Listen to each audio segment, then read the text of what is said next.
मचा हड़कंप। छात्र राजनीति से लेकर कोचिंग तक सब पर सर्जिकल वार, सब देखकर हैरान। एग्जाम खत्म, स्कूलों के नाम बदले, सिस्टम को हाईटेक बनाने का प्लान। बालेन शाह के 5 फैसलों ने बदली पूरी तस्वीर। क्या भारत में भी उठेगी मांग? जिस तरह उत्तर प्रदेश में योगी आदित्यनाथ अपने फैसलों के लिए जाने जाते हैं कि वे सीधे वार और बिना देरी के एक्शन लेते हैं, कुछ उसी अंदाज की झलक अब नेपाल में भी देखने को मिल रही है, जहां प्रधानमंत्री बालेन शाह ने ऐसे फैसले लिए हैं जिन्होंने पूरे सिस्टम को हिलाकर रख दिया है।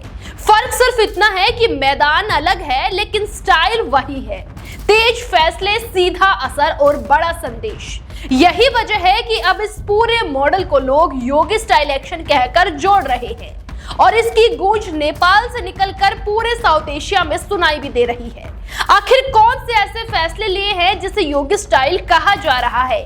चलिए आपको इस वीडियो में विस्तार से बताते हैं। दरअसल सबसे बड़ा फैसला छात्र राजनीति पर पूरी तरह रोक लगाने का है। सरकार ने साफ कर दिया है कि अब स्कूल और यूनिवर्सिटी कैंपस में कोई भी राजनीतिक संगठन काम नहीं करेगा। 60 दिन के अंदर सभी छात्र संगठनों को अपने ऑफिस हटाने होंगे। दोस्तों, सरकार का तर्क बिल्कुल सीधा है कि शिक्षा संस्थान पढ़ाई के केंद्र होने चाहिए, ना कि राजनीति टकराव के अड्डे। हालांकि छात्रों की आवाज दबाने के बजाय एक नया सिस्टम दिया गया है, जहां स्टूडेंट काउंसलिंग बनाई जाएगी, लेकिन उसमें किसी पार्टी का दखल नहीं होगा। यानी चुनाव होंगे लेकिन मुद्दे सिर्फ छात्रों से जुड़े होंगे। यही फैसला सबसे बड़ा गेम चेंजर माना जा रहा है। दूसरा बड़ा कदम बच्चों की पढ़ाई से जुड़ा है, जिसमें पूरे सिस्टम की सोच ही बदल कर रख दी गई है। कक्षा 5 तक की परीक्षाएं खत्म कर दी गई है। अब बच्चे सिर्फ नंबरों की दौड़ में नहीं फंसेंगे, बल्कि उनकी क्रिएटिविटी, व्यवहार और सीखने की क्षमता के आधार पर उनका मूल्यांकन किया जाएगा। इन फैसलों का मकसद साफ है कि बच्चों पर से शुरुआती दबाव हटाया जाए और उन्हें आत्मविश्वास के साथ सीखने का मौका दिया जाए। यही वजह है कि इस कदम को शिक्षा सुधार का सबसे मानवीय चेहरा माना जा रहा है। तीसरा फैसला कोचिंग कल्चर पर बड़ा वार है। दरअसल सरकार ने अचानक सभी कोचिंग सेंटर बंद करने का आदेश दिया है, जिससे पूरे देश में हलचल तेज हो गई है। हालांकि बाद में इसमें कुछ बदलाव जरूर किए गए हैं, लेकिन इससे एक बात साफ हो गई है कि सरकार उस सिस्टम को छूने की हिम्मत रखती है जिसे अक्सर अछूत माना जाता है, यानी शिक्षा को धंधा बनने से रोकने की कोशिश। क्योंकि कोचिंग इंडस्ट्री में पैसे और दबाव का जो खेल चलता है, वो कई बार छात्रों के भविष्य को भी प्रभावित करता है। चौथा कदम स्कूलों की पहचान से जुड़ा है।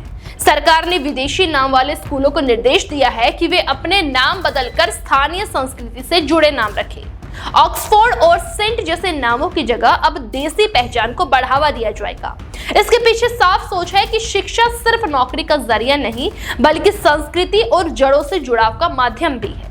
इसका साथ ही ये कदम उन संस्थानों पर भी चोट करता है जो बड़े नामों के सहारे भारी फीस वसूलते हैं। पांचवा और बेहद अहम फैसला उच्च शिक्षा को लेकर लिया गया है। अब बिना नागरिकता प्रमाण पत्र के भी छात्रों को ग्रेजुएशन में दाखिला मिल सकेगा।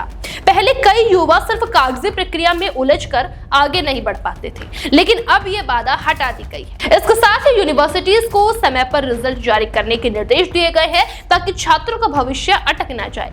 कुल मिलाकर देखा जाए तो बालेन शाह का ये मॉडल सिर्फ फैसलों की सूची नहीं है, बल्कि एक नई सोच का संदेश है, जहां शिक्षा को आसान, तेज और प्रभावी बनाने की कोशिश की जा रही है। और यही वजह है कि अब लोग पूछ रहे हैं कि क्या भारत में भी ऐसा योगी स्टाइल बदलाव देखने को मिलेगा या फिर नहीं। आपको क्या लगता है, हमें कमेंट में जरूर बताएं। देश दुनिया की हर बड़ी, सटीक और भरोसेमंद खबर देखने के लिए अभी विजिट करें हमारे वेबसाइट nowuttarpradesh.com और nownoida.com पर, क्योंकि यहाँ आपको सिर्फ सुर्खियां नहीं बल्कि पूरी जानकारी मिलेगी।